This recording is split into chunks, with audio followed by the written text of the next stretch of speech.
Hi, my name's Odalyn, and if you've ever sat in a room full of your own blood, but felt like the furniture mattered more than you, then maybe you'll understand what I felt that night. I brought a brand new iPhone, 850, wrapped it myself, smiled as my niece opened it. She looked me dead in the eye and said, "Mom and Grandma said if you disappeared, no one would even care." Then she giggled. No one corrected her. No one flinched, not even my mother. So I left. No yelling, no goodbye, just one black backpack left behind on the stairs.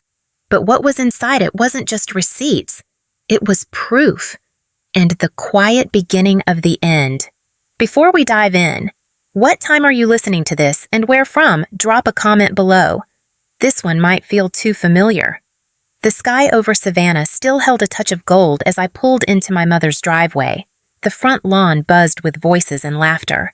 Cars lined both sides of the street, more than I expected. I'd been told it was just a quiet family dinner, nothing fancy. I smoothed down the blouse I'd ironed that morning, checked my reflection in the rearview mirror. Neat, simple, presentable. In one hand, I held a gift-wrapped box, an iPhone I'd been making payments on for the last 6 weeks. In the other, a bottle of sparkling apple cider. Leora didn't drink, and neither did I.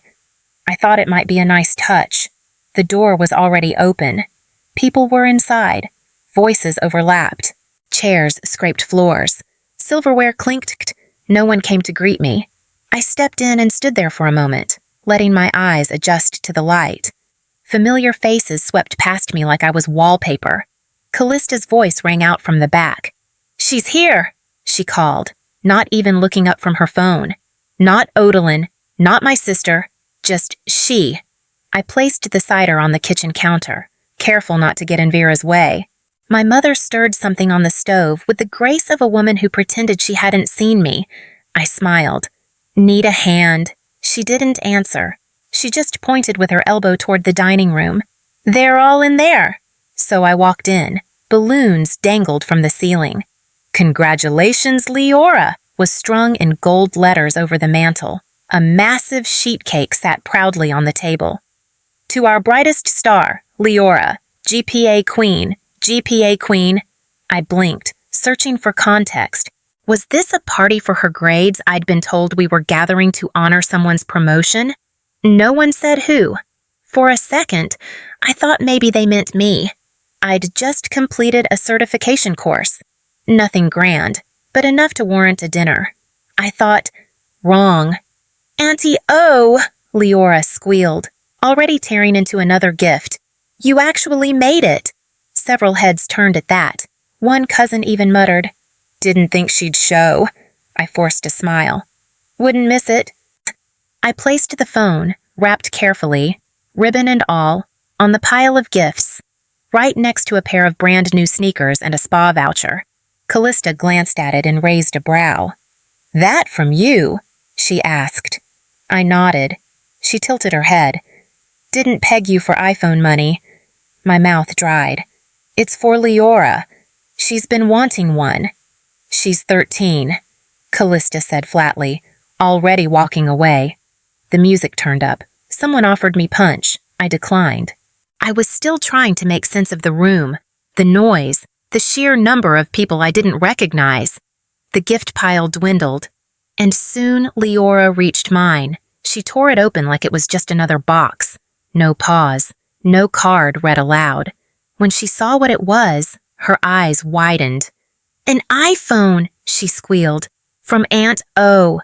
Then she giggled. And I swear I saw it coming before she even said it. "Mom and Grandma said if you disappeared tomorrow, no one would even care." The room froze for a second. One beat, two, then laughter. Laughter rolled through the space like thunder. Callista choked on her wine. Vera gave a half-hearted, "Leora," but she was smirking. A cousin said, "That's cold." But he didn't stop grinning. And me, I smiled. The kind of smile you wear when you don't know where else to look. I looked at Leora. Her fingers tapped across the phone screen, already distracted. "Thanks for the phone," she said, barely glancing up. I nodded. "Of course, sweetheart." "Nah, I couldn't feel my hands. The air in the room thickened. I looked around. No one was looking at me. No one was coming to stand beside me. I stood alone, clutching the edge of the table like it might float me away. I thought about that phone, about the night I ordered it online, checking 3 different sites for the best deal, about how I took on extra shifts last month, about how I skipped buying myself a coat this winter so I could keep up with the payments. I thought about the weekends I watched Leora while Callista drove to Florida for mental resets, the time I helped her with a science project while Callista was out. And now this, a punchline. I swallowed the lump forming in my throat and turned toward the kitchen. "I'll check on the cider," I said to no one in particular.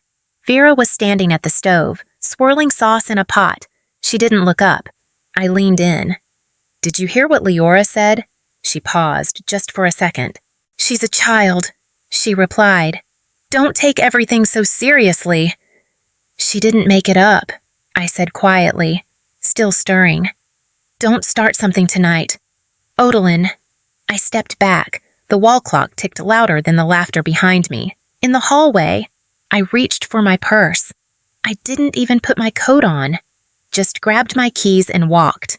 I passed the cake on the table, untouched, candles being lit, cheers rising, but I was already at the door. I didn't slam it.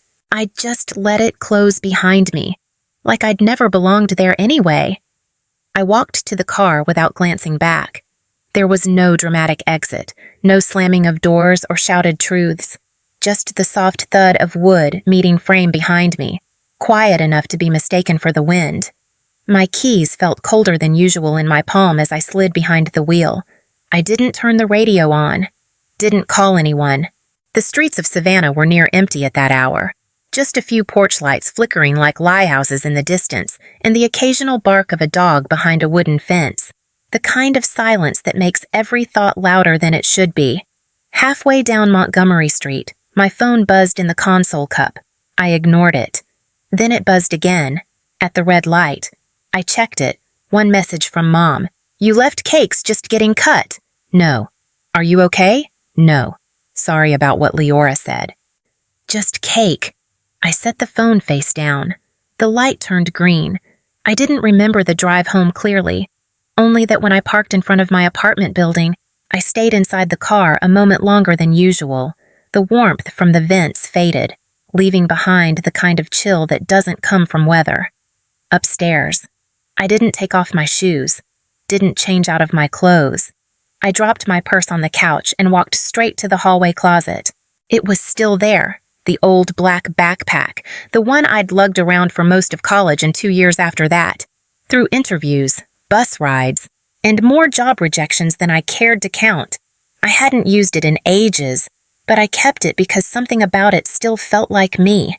I pulled it down, brushed off a thin film of dust, then stood there thinking, not about the insult, not even about the laugh, but about every single moment before that when they didn't say anything, yet everything hurt. Like the Thanksgiving dinner when I brought a homemade pie, and Callista said store-bought would have been better, or when Mom whispered at Christmas, loud enough for me to hear, "She's not really one of us, you know. She just tags along."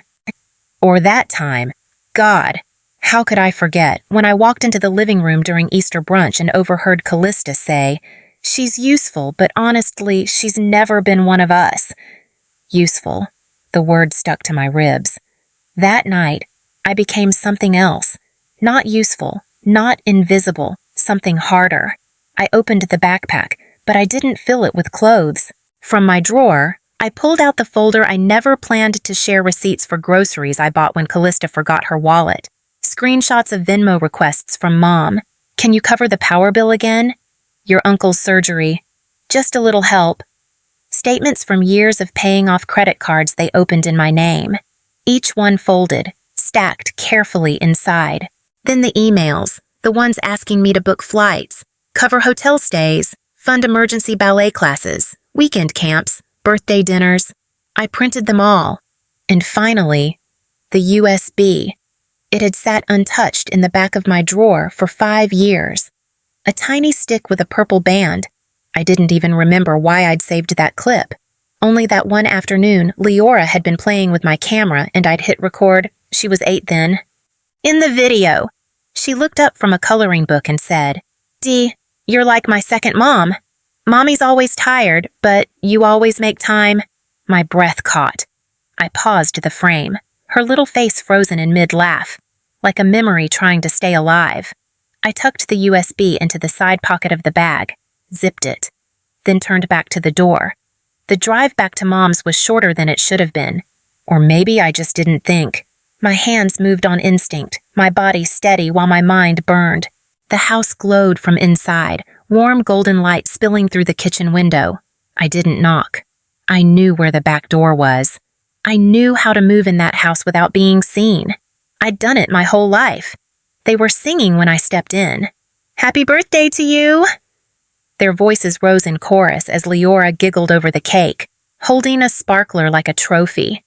No one noticed me again. I walked past the mudroom, down the hallway, and set the backpack against the base of the stairs. Not hidden, not center stage, just there. A truth resting quietly, waiting.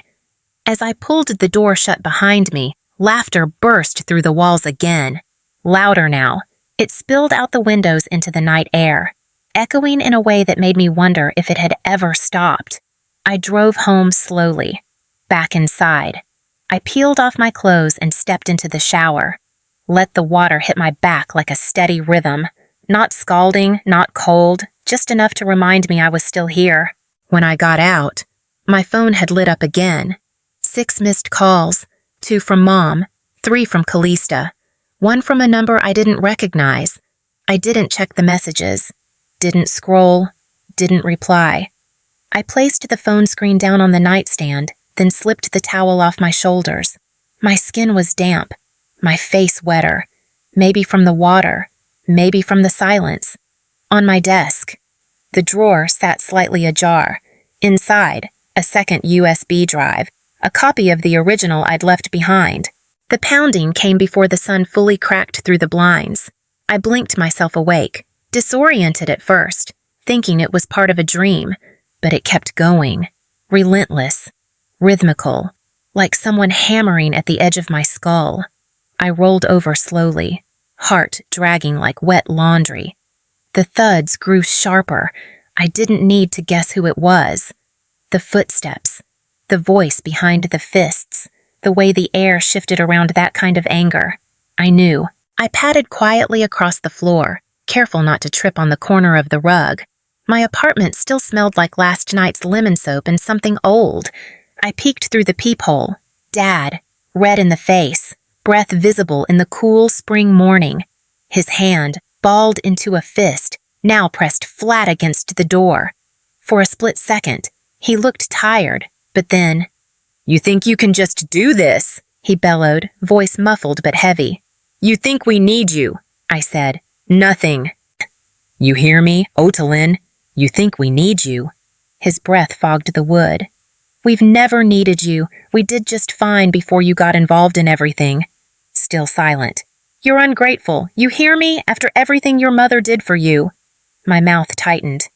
"You've always been the difficult one, always playing the victim." He pounded again. 2 quick, angry slaps to the door with his open palm. "You're selfish. You've always been unstable. Otalin, you need help." I blinked. My hand rested on the lock, not turning it, just feeling the cold metal. I wasn't crying, not from sadness, but there was a heat in my chest, like pressure from too many years of swallowing my own name. Eventually, his voice faded, his footsteps retreated, the hallway fell back into a hush so thick it rang louder than all the yelling. I stood there for a while, forehead resting against the door, and then I walked away. By the time I made coffee, my phone had exploded. A message from Mom.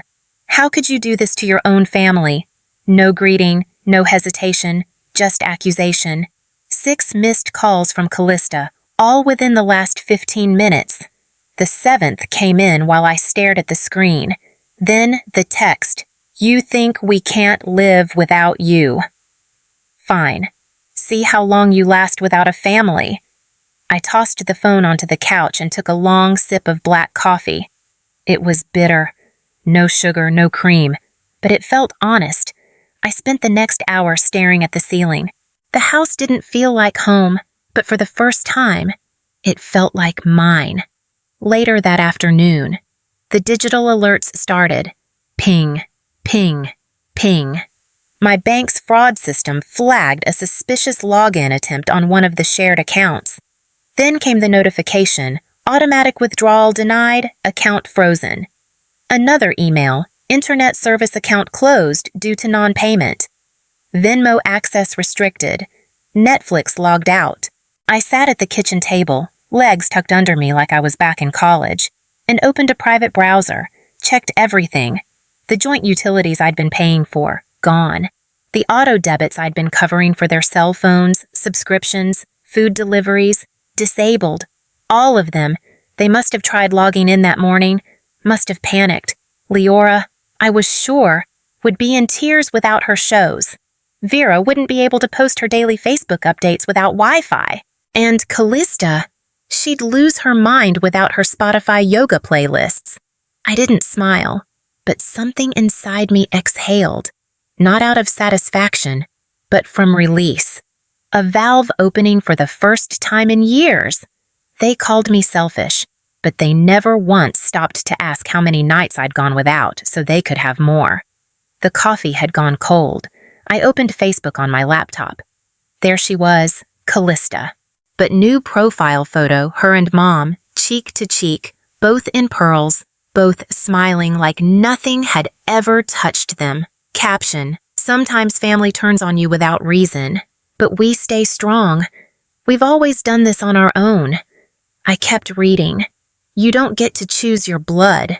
One comment read, "You're so brave, keep shining."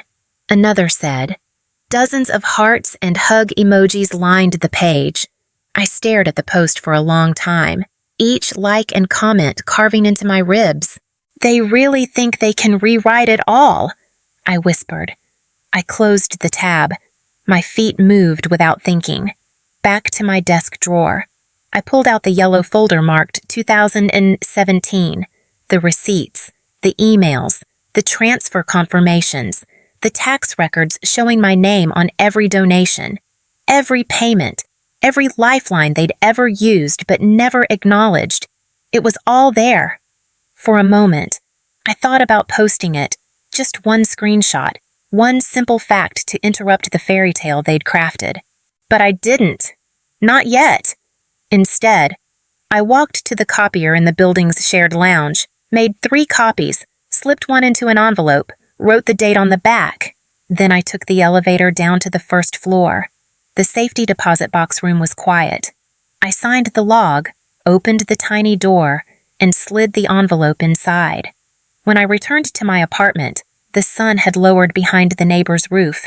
Everything was bathed in gold, like the world had decided to be soft for a moment. I poured myself another cup of coffee, this time with milk. I sat down, tucked my legs beneath me again, and looked at the phone. I didn't pick it up. Didn't scroll. Didn't need to. They thought cutting me out was punishment, but they forgot I built the house they're trying to burn down. The breeze outside had started to soften as afternoon settled in. I had planned to head down the block to the corner market, just to get some air, maybe pick up eggs I didn't really need.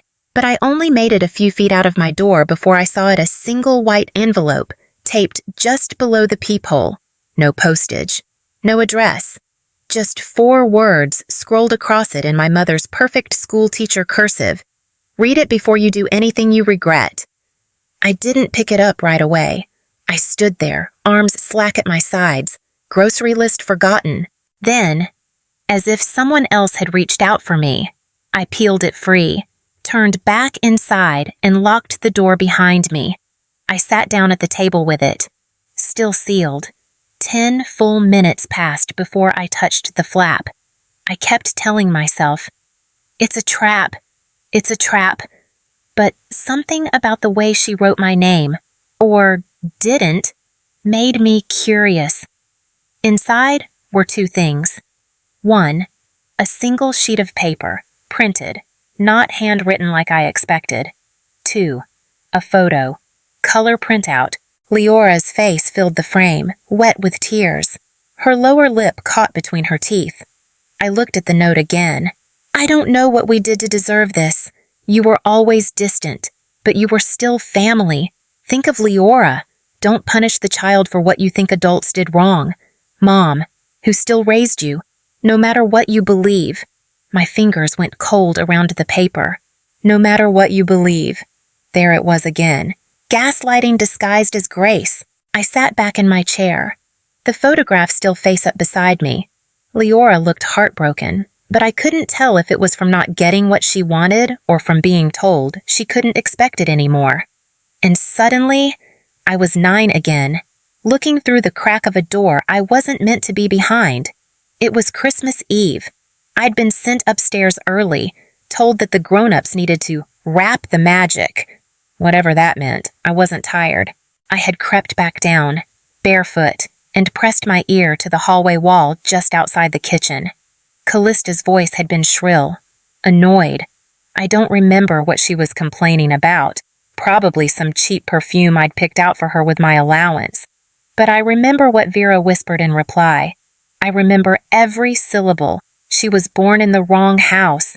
If it weren't for your dad's guilt, she wouldn't even be here. Tiekon, I remember freezing, like the air got sucked out of the vent above my head. I stood there, holding onto the wall like it might fall in on me. I remember going back to bed, crawling under the covers, and staring at the colored Christmas lights blinking on the ceiling. And I remember thinking, what did I do wrong by being born? It wasn't the first time I'd overheard things I wasn't supposed to, but it was the first time I believed them. Now, 29 years later, I was staring at a printed photo of their new golden child and reading a letter that somehow blamed me for hurting her while excusing everything that came before. Vera didn't apologize, not once. She didn't ask how I was doing. She didn't say sorry for what was said at the dinner or how I was treated. She didn't acknowledge that I was disrespected, erased, humiliated. Instead, she led with guilt, draped it in motherhood and memory. This isn't love, I said out loud. I folded the letter in half, then in half again, then again, until it was a thick, tight square in my hand. They don't miss me, I whispered. They miss what I gave them. And maybe for the first time in my life. I didn't flinch when I said it. I stood up slowly, crossed the kitchen, and dropped the letter into the trash bin. I didn't hesitate. I didn't look back. Then I went to my laptop. The screen blinked to life, still logged into my email. I clicked compose and typed out one message. Short, clean, final. To family group thread. Subject moving forward. I won't be attending any future family gatherings. Please remove me from any gift pools, plans, or shared accounts. I wish you peace. I just won't fund it anymore. Odalyn. I hovered over the send button for only a second. Click. That was it. I closed the lid of my laptop, stood up, and walked to the window. The sun was beginning to dip. A golden line stretched across the floorboards, warm on my bare feet. I wasn't shaking anymore. I didn't feel powerful. I didn't feel proud. But I did feel done. Done begging to be included. Done chasing scraps of affection that always came with conditions. Done letting them define me by what they could take from me. I didn't even realize I'd started breathing slower until the silence settled so deep it felt like exhale. Later, I made a simple dinner: grilled cheese, tomato soup, the kind of comfort meal you make when you don't want to think too hard. By the time I slipped into bed, the apartment was dark, quiet, peaceful. I stared at the ceiling again, this time without blinking lights, and for once, I didn't feel like I needed to replay anything. That night, I slept better than I had in months, until the knock came again at dawn. The knock at the door wasn't frantic like the others. It was steady, measured, as if whoever stood outside already knew I wouldn't answer right away. I pulled on a robe and cracked the door just enough to see my landlord's weathered face, half apologetic. "Morning, Miss Shipley," he said, holding up both hands like I might be armed. "Sorry to bug you this early, but, well, Just got off a strange call. I waited. He cleared his throat. Your sister called, said you've been acting unstable. That maybe I should, I don't know. Take a look at your lease. See if we could transfer it. He shook his head and chuckled awkwardly. Didn't go anywhere. Of course. You're paid up. Spotless record. Just thought you ought to know. I nodded once. Thanks for telling me. He tipped his cap and shuffled off. I closed the door gently behind me and stood there, still as stone, hand on the knob. Unstable, I whispered. The word didn't sting. It felt familiar, like a song they'd hummed behind my back for years and now decided to play out loud. After a quick shower and 2 sips of cold coffee, I walked straight to the bottom drawer of my filing cabinet. It squeaked the way it always did. Inside was a worn manila folder with a red label, Mortgage, Savannah Property. I sat on the living room floor, flipping through the paperwork, pages and pages of bank approvals, title transfers, repair receipts. 6 years ago, after my father's second heart scare, the house had been headed toward foreclosure. Callista begged. Vera sobbed. They couldn't lose the family home. They said, so I did what no one else could.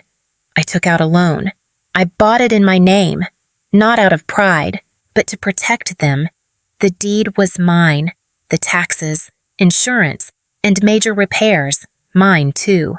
And yet, not once had they referred to it as my house. It was always their home, her kitchen, Leora's room. I picked up my laptop. An hour later, a professionally formatted notice of termination of occupancy sat in my inbox, ready to print. By noon, a courier in a navy blazer was pulling away from the curb with an envelope addressed to Vera Shipley and Callista Brandt, 402 Oakwood Drive, Savannah, GA 31405. Inside, I'd included the following 3 color photographs of repairs I personally paid for a roof replacement, plumbing rework, and a new water heater, a list of unpaid utility bills stacked under my name, and a yellow post-it stuck to the top page, handwritten, being family is not a lease agreement, and mine expired. After the door clicked behind the courier, I exhaled so hard it rattled my chest. It didn't feel like revenge. It felt like clarity. Around 2:30 p.m., my phone buzzed with a school email reminder. Dear Miss Shipley, this is a friendly nudge that Leora Brandt's tuition for the upcoming semester is due. Let us know if you need to update any payment methods. I stared at the screen for a long moment. They were still depending on me to play the ghost benefactor, still assuming I'd be too embarrassed, too dutiful, to stop. I opened a fresh document, typed slowly, deliberately. To whom it may concern, this message is to confirm withdrawal of tuition support for Leora Brandt, effective immediately. Please direct all future communications to the listed legal guardians on file. Then I wrote a second page, addressed it directly to the school guidance counselor. This is a personal request. I ask that you keep an eye on Leora's emotional well-being. She is a smart, tender-hearted girl, but she's being used as a shield by adults unwilling to own their actions. Please support her however you can. Adeline Shipley. I printed both letters, slid them into a cream envelope, and made a quiet stop at the mailbox across the street before heading back inside. The air in my apartment felt lighter now, like something poisonous had been extracted. That evening, the phone stayed eerily quiet. No calls, no texts, no guilt-laced voicemails. But when I checked the family group chat, pure chaos. Callista had posted a screenshot of the eviction letter. She's gone completely insane. She's evicting us. And Vera, ever the matriarch in denial, had replied, she's bluffing. She wouldn't dare go through with it. Just ignore her. I didn't type a word, didn't heart react, didn't even breathe too heavily. I just opened the drawer by the door, pulled out a Ziploc of silver keys, and stepped into the hallway. 10 minutes later, the locks on my house were changed. The old keys, the ones they all still held, were now useless. There would be no more letting themselves in, no more assuming I'd always stay quiet, no more mistaking my name on paper for their permanent permission. Because the truth was simple. No one bluffs when they've already packed the bags in their mind. By sunrise Tuesday, I wasn't just awake, I was alert. I'd slept through the first half of the storm. But now I was the eye of it. I started the morning with a checklist on the back of an old water bill. No poetry, no second guessing, just bullet points that looked a lot like freedom. At the top, the car. Callista had been driving it for almost 2 years, telling everyone it was hers, even though the title sat in my name. I'd bought it when her credit was shot and her license suspended. She promised she'd pay me back once she got settled. The only thing she settled into was entitlement. I called the DMV at 8:05 a.m. sharp. A woman named Trina walked me through the process to revoke authorized use. 5 clicks and 1 password reset later. The car was legally out of her hands. Then I called a local repo service, gave them the plate, the VIN, and the address. "Pickup scheduled for Wednesday," the guy said. "You want us to call her first?" "No," I said. "Let the silence be the notice." By lunchtime, my phone started singing. Callista, naturally. 6 missed calls before I even checked voicemail. Then came the audio, part sobbing, part venom. "You're punishing a child for what? For being loved. You always hated that I was the one with a family, I swear to God. Odie, I'll go public. I'll tell everyone you're unstable. You're mentally unfit. You think you can take my car? You're taking my life." Oh, I stared at the phone until it dimmed, then sent one text back. "Return the keys by Friday or the tow truck gets them." I never heard her scream, but I imagined it. High-pitched, performative, just loud enough for someone else to overhear. Later that day, I pulled into the school parking lot where Leora had been attending private classes for the last 3 years. A place with glossy halls, smiling teachers, and tuition that could make your chest tighten. They didn't know I was the one covering it all. Not even Leora. The scholarship came from a fund I'd set up anonymously, routing payments through a family trust. It let her sit at the same table as kids with legacy surnames and summer homes on Tybee Island. But that silence, it had an expiration date too. The administrator looked confused when I walked in. "Miss Shipley, we didn't expect." "I'm here to withdraw the scholarship," I said, placing a signed form on the desk. "Effective immediately." She blinked. I see. Do you need us to notify the family?" "They'll figure it out," I said. Then I pulled out a second envelope. "This is for the school counselor." Back in the car, I watched the sun dip low over the treetops while thinking about the words I'd written in that letter. "Please consider this a confidential request. I ask you to keep a close eye on Leora. She's bright, thoughtful, but she's being pulled in directions no child should be. Her mother uses her to buffer pain she won't face, and she deserves better than that." Driving home, I didn't feel triumphant. I felt still, like someone who'd stopped treading water long enough to feel the ocean floor beneath their toes. By the time I changed into pajamas and curled onto the couch with tea, Callista had gone live on Instagram. Of course.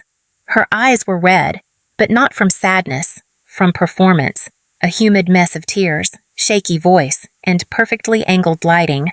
"She's trying to ruin my life," she sniffled, staring straight into the camera. "All because I have something she never will. Real love, a child, a home." She let the sentence hang like it was gospel. "She's bitter, controlling. She's cutting off my daughter from the school she loves, from everything, because she can't stand not being the center of attention. Thousands of views, dozens of comments, hearts, shocked faces, praying hands." I watched in silence, not blinking once. When the video ended, I didn't pace, didn't cry, didn't scream. I opened my laptop, found the old clip Leora. Age 8, sitting on my couch in dinosaur pajamas. She was eating a slice of apple pie and telling the camera, unprompted, "Deed, you're like my second mom. Mommy's always tired, but you always talk to me. You make me feel like I'm not invisible." I paused the video mid-sentence, her face frozen in that moment. Pure, unfiltered truth. I saved the file, renamed it In Case of Smear Campaign, stored it in an encrypted folder, 2 backups. Then I made one last call that night, to my property manager. "I want all access revoked," I said. "No family members, no guests?" There was a pause. "Even your mother." I didn't hesitate. "Especially her." He exhaled slowly. "Understood. If they show up, call the police, file trespass, and tell them this time there are consequences." I hung up and placed the phone face down. For the first time in my life, severance wasn't just a word, it was a decision. And this time, it came with receipts. I didn't need to check the blinds to know it had begun. The voices outside weren't casual chatter. They were calculated volume, the kind people use when they want to be heard. And sure enough, when I eased the curtain just 2 fingers wide, there they were, Vera, in full Sunday best, even though it was Thursday, standing dead center in my front yard like she owned the zip code. Callista beside her, holding a phone on a gimbal with a perfectly rehearsed frown. And some man, mid-30s, beard, influencer assistant energy, angling a second phone toward the house. Across the street, Mrs. Keller sat on her porch swing, with her phone already up. She gave me a slow, knowing nod. So this is what they meant by escalation. I stepped away from the window and tied the sash on my robe, house slippers on, hair back, calm. Not because I wasn't angry, but because I'd learned that anger gave them something to twist. Outside, Callista's voice rang out like it had been cued on a set. "This is what emotional abuse looks like, when your own sister locks you out of your childhood home." Vera chimed in, hands to her chest, tears already building. "She's turned on her family. We raised her." I opened the door. The gimbal swung toward me instantly, as if I were a fugitive stepping out for one last plea, but I didn't flinch. "Is this for your followers?" I asked calmly. "Make sure you get this too." I held up a thick folder and stepped onto the porch. "Property deed," I said, flipping it open. "In my name since 2017, vehicle registration, also mine." I looked straight into the main camera lens. "You're filming a confrontation. I'm presenting documentation." Then I held up the last page. "This is a notarized notice of termination of occupancy. You were served. You ignored it. Now you're trespassing." Callista scoffed, spinning toward her camera. "This is what control looks like. Folks, my sister thinks she can evict a single mom during a school year." "You're not on the lease," I replied. "Or the title. Or the utilities. Or the school bill." That last one struck. Her mouth twitched. She wasn't expecting me to say it out loud. Just then, our HOA president, Mr. Danning, came power-walking from the sidewalk, clipboard in hand. "Ladies," he began, voice clipped. "This is your 3rd noise complaint in 2 weeks." Vera turned on him like a stage actor missing her cue.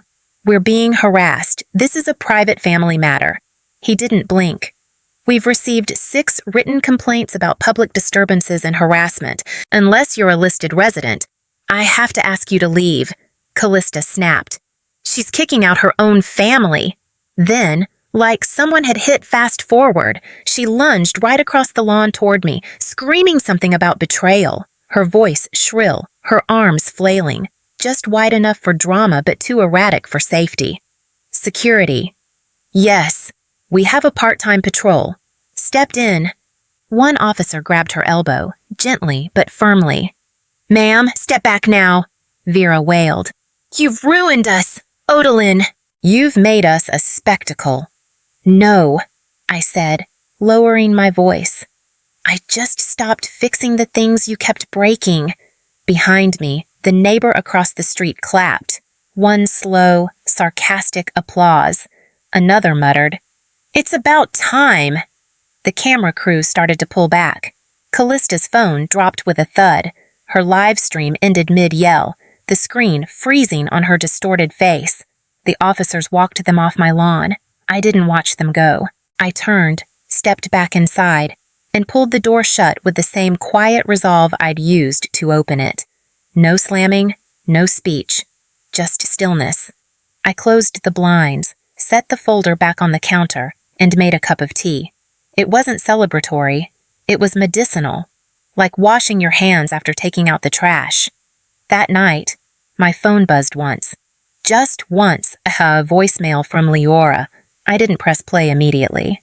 I stood by the window, watching the shadows stretch across the driveway like they didn't want to leave either. When I finally listened, her voice cracked through the speaker. "I know you hate me now, but I didn't mean it.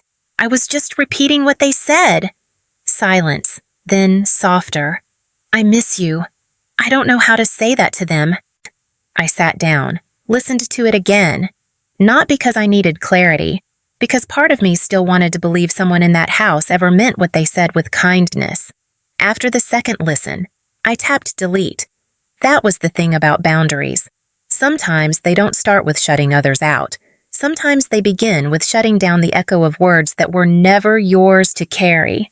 The next morning, the black backpack was sitting on my porch, not tossed, not slashed or stomped, just placed as if whoever returned it thought that made it gentle. It was soaked. Savannah rain had poured overnight, heavy, loud, the kind that floods gutters and turns sidewalks to slick mirrors. And now the bag sagged from the weight of it, its zipper half open like a mouth too tired to close. I stood in the doorway for a long minute, barefoot on the tile, before I stepped out to bring it in. I didn't rush. I didn't curse. I simply lifted it, as I'd done 100 times before when it was filled with textbooks, grant applications, or groceries I carried upstairs to Callista's place. I laid it on a towel by the kitchen sink and unzipped it fully. The inside was surprisingly intact.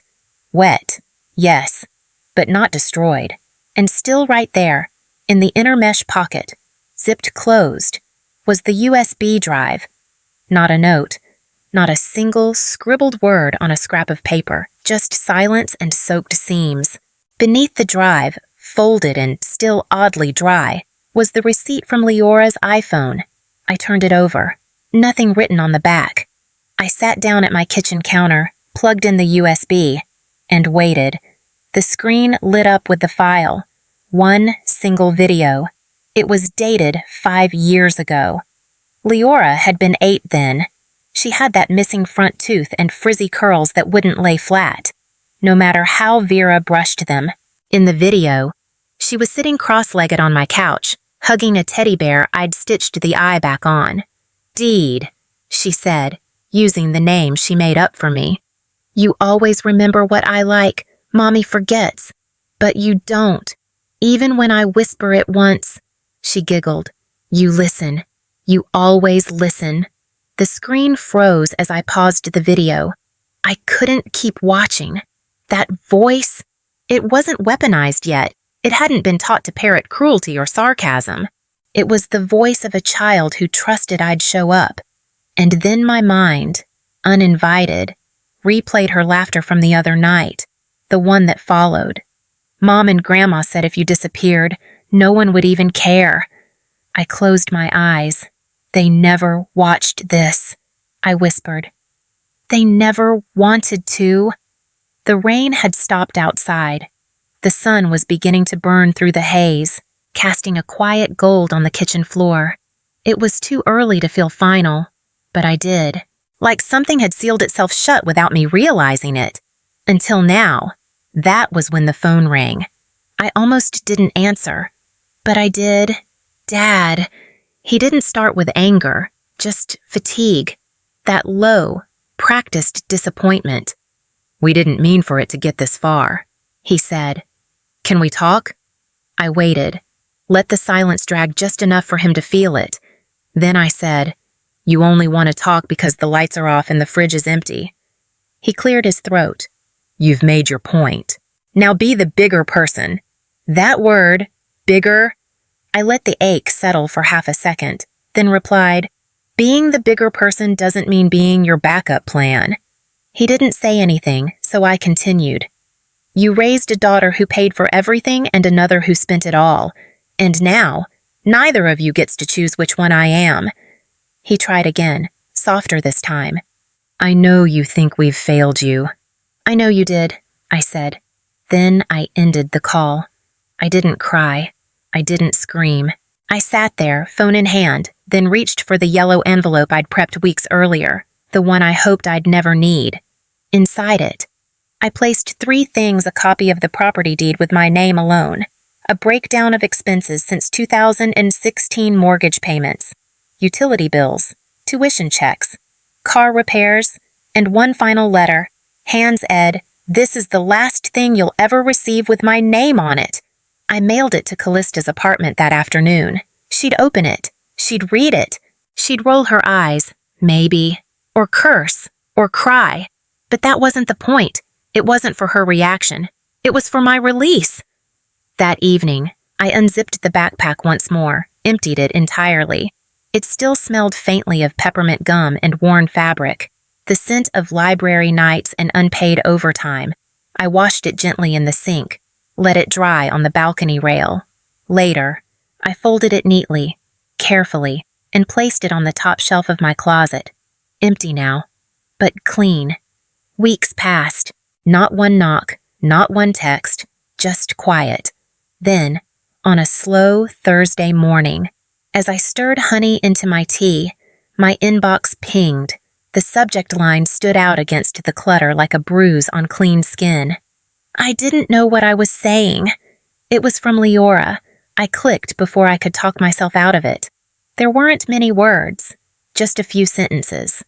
Awkward, uneven, but untouched by her mother's tone.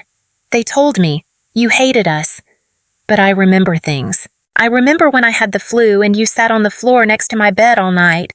I remember when you brought lunch to school because Mom forgot. I didn't mean it. I'm sorry. There was no ask, no hint of manipulation. Just something that sounded like the girl I used to braid hair for on school picture days. I sat for a long moment, the steam from my mug rising like a breath I hadn't fully let out in years. Then I stood up, walked to my closet, and pulled out the drawer that held more than receipts. It held the years no one else had counted. There, tucked behind the file of unpaid reimbursements, was the receipt from the iPhone, still crisp, still folded. On the back, I had written, almost out of instinct that night, bought in full, paid in silence. I stared at the words for a moment, ran my thumb across the faded ink, then tucked the paper into a small white envelope. No return address, no letter, just the receipt. I walked down to the post office on Bull Street. It was just after 900 a.m. The air smelled like warm pavement and old envelopes. I slipped the envelope into the outbound tray and turned back home without waiting for the clerk to ask. Need a stamp. The walk back was slow, deliberate. I passed the bakery that used to put Leora's name on cakes. I paused by the shop window but didn't go in. I didn't need anything sweet. 2 blocks later, I passed the little boutique where I'd once bought Vera a scarf she never wore. Too loud, she said. It had been the exact shade of her church hat. Now the display was full of spring linens and cheerful signs that said grateful. I walked on. As I moved through the familiar turns and corners, I didn't flinch anymore. The memories were still there, but the ache was gone. Just echoes now.